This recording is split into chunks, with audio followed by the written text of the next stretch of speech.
Newstalk Sauga 960. Raw Mike Richards here in the second week of September. As you know, for us, that means things get busy, they get exciting. Oh, the gambling. Oh, money, money. But it also means we get our Steelheads back. This is a season, I think, that unlike last year, where a lot of young guys, they weren't really sure exactly where this was going to go. But, you know, when you have someone like JR and you have expectations, the team always does, they'll do well. But now they got a taste of it last year. So now it's kind of like Gladiator. So if it's like Gladiator, I have to go to a Gladiator. He's the only one that will speak the Gladiator language. So I'm talking about Chuck. I'm talking about Charlie Callaghan, who joins us on the first episode of Meet the Steelheads this year. Charlie, how you doing, buddy? Yeah, great to be back. Thanks for having me. Hey, I'm thrilled to see your face, pal. Thrilled to have you guys back. I mean, and this is a normal. Hey, if we can use that word, this must be, you played in the summer, you skated when you're supposed to skate. The camp starts when you're supposed to, the season starts, you're getting the full games. There's no weirdness. This has to feel much better for you personally, even. Oh yeah, it feels way more normal than last year. I mean, last year you were playing any teams in the West. You had all these restrictions on what you can and can't do. But so far, with like first couple games in Guelph and at home, they've been pretty normal. The schedule's back to normal. Like everything's back to normal. It's great to see. Now, also, what's back to normal is you causing some trouble, you causing some havoc in that Gladiator way that I talked about. Have you knocked anyone out or anything? Like, has there been a little scuffle? Has there been on ice disagreements for Charlie Callaghan? Yeah, there's been a couple of scrums. I mean, my first exhibition game, I got a boarding penalty 50 seconds in. So yeah, I've gotten in the mix a bit. Well, I would think that the guys are feeling, pretty strong. I mean, obviously there's some names that aren't there that were there last year, but that's how junior hockey is. I mean, it's just that is the nature of the beast. So when you're looking at it, and I do see that there is a McGregor Richmond. Sounds like another Scotsman there. And there you go, Irish boy. Yeah. Let's take a look at this season. So what do we got going on, do you think? Like what does this look like? Well, I mean, I think going from this year to last year, start of last year, we were kind of supposed to be at the bottom of the league, and we kind of worked our way up to be the big dogs in the league. And I think this year we're starting off as that top dog. I mean, we got all our guys, lots of guys pretty much returning. All our younger guys who were studs for us last year have a year under their belt, and they're more developed, more mature, better players. So, I mean, I think for us going into the season, we want to win our division, and then win the East, and then make a deep run in the playoffs. So now the one thing that people sometimes don't talk about is the relationship that especially the D has with goaltenders. So if you have a goaltender that's been there like 2-3 years, if you run into that, it's everyone knows where the puck is going. Coming out of your own end comes a lot easier. There's just that communication. But when you got some newer guys, it takes a while. So how's that worked so far with your goalies, do you think, in terms of you guys communicating? yeah, it's obviously gonna be different from last year. I mean, I was really close to like Joe Ranger and talked with Bastl a lot, but with Leanders and Alessio, you just gotta kind of make him feel more comfortable.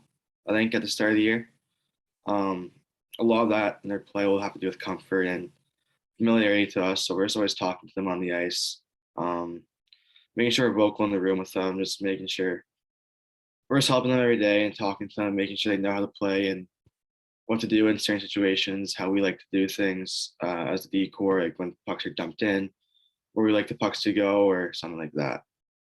Like, what do you think? Like, to me, because you learned so much from last year. You said there was some adversity and the weirdness of COVID, Yeah, but the one thing that was obvious that you got off to a great start, maybe a start that people didn't realize that Mississauga was capable of, and then teams like Hamilton and some really super strong teams, and you had a lot of injuries, including for yourself spending some significant time off the ice.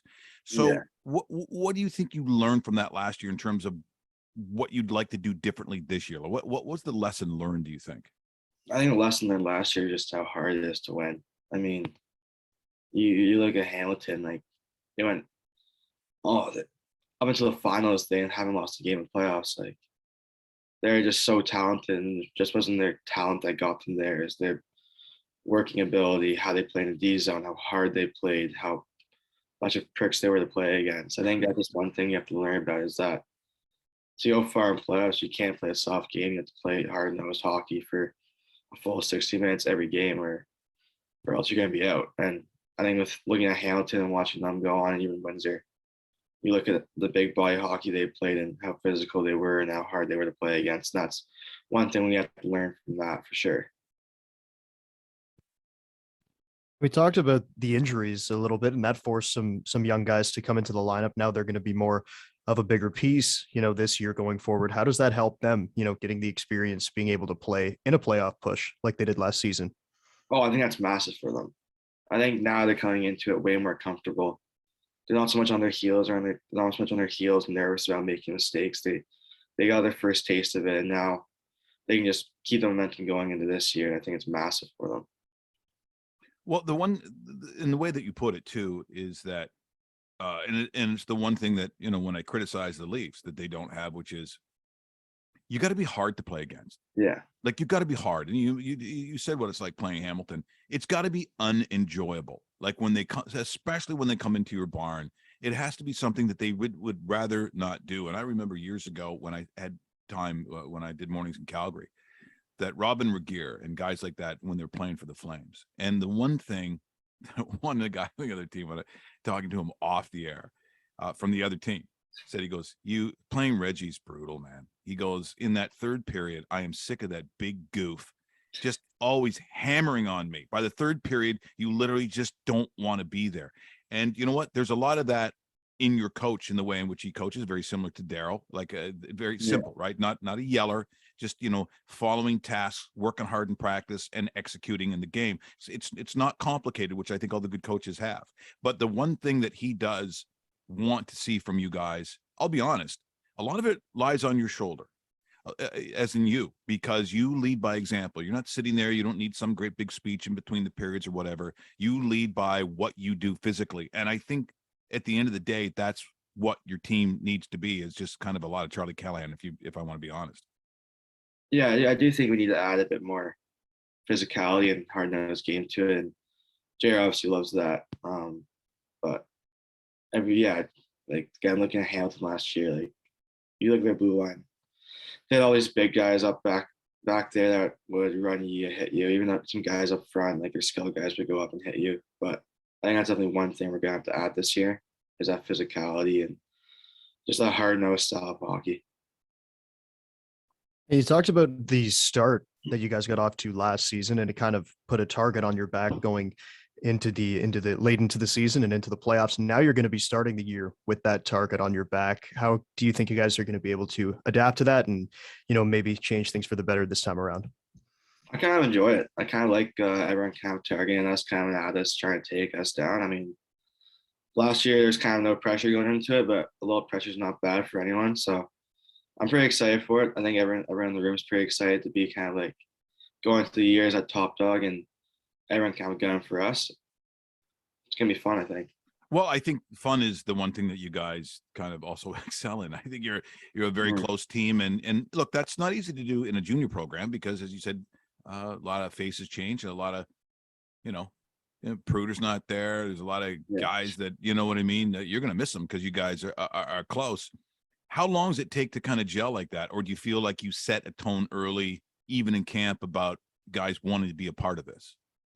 No, I think I think we get guys going pretty good here. I mean, we've had a lot of new guys in the room this year, but like the room we're all snapping around in there. Like Ryan Struthers, we picked him up from Niagara, and he's been on the team for like a week and a half, 2 weeks, and it seems like he's above every joke. So it's like he's fitting right away. Well, I know, like our room gels pretty quick. Like it's kind of, I love it. It's awesome that way. Like everyone just kind of tells jokes, snaps around with everyone, but it's awesome. Yeah, and of course, then there's the controversy of the ping pong, where everyone claims to be like the best guy when they come on the show. And I'm like, no, you're not. Not everyone's the best guy. That's not how it works. And it gets a little heated. And then Crackers comes on. The next thing you know, like, what I notice about Crackers, that every time he comes on the show or I see his email, he's added something. Like first it was an assistant coach, now he's assistant general manager, then he's what, assistant owner or whatever. Like it's, I don't know, he's adding stuff to him. Who right now on this roster is the best at ping pong? So if I were to say the best at ping pong, I would go with Luca Del Bel Blues. But he's been playing ping pong like his whole life. He has a ping pong table at home. I didn't play ping pong till I got here, so I'm at a disadvantage to start off with. But he loves like his spin shots, little trick shots. He goes home, watches YouTube videos on it. No, he doesn't. Yeah, he's watched YouTube videos on how to spin balls and like how to serve and these special serves and stuff like that. So it's not good enough that he's drafted and he, you know, maybe one day in the NHL and playing for the World Juniors or whatever it is. Yeah. Now he's got to be a ping pong specialist too. yeah, so now he's got to ruin our day on the ping pong table. Yeah. Oh, that's too funny. Well, as we get the season going, as I said, you know, it's always great to see you guys. Like it's great for the community. I don't know if people really understand. Sometimes I wonder within how lucky the people in Mississauga are to have, you know, kind of ownership, the you know, the coaches and, you know, the kids that play here. There's so many are from the area that it is a thing of beauty to go to the Paramount and see you guys, you know, play. So I'm hoping that you're going to get a lot of people watching this team this year because you're certainly worth it. And I think that, you know, in a year where you had to play without crowds, like the weirdness of an empty arena, like when you're playing a summer and stuff like that, like I think it means a lot for you guys when you see people there. Yeah, it's awesome. Like that one stretch of being COVID where we didn't have any fans of the game in like January, February, something like that. It was definitely really, really, really strange. But yeah, it's always fun to play in front of fans, especially at home. That's kind of like the best part about it is having that little rowdy home crowd, everyone rallying behind you.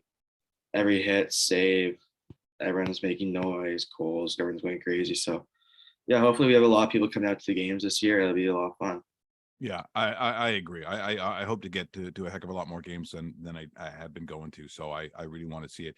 Charlie, thanks so much for joining us this morning. It's always a pleasure. You know, we're a big fan of you. I know your head coach is a big fan, and of course the team really relies on you. And I'll be honest, you're the one guy that likes that. You like the fact that pressure is on you. You like the fact that if there's some goof, I'm gonna use that hockey word, there's a goof on the other side or a prick, that I can always send you over the bench and I know something's going to happen. And that's a good feeling.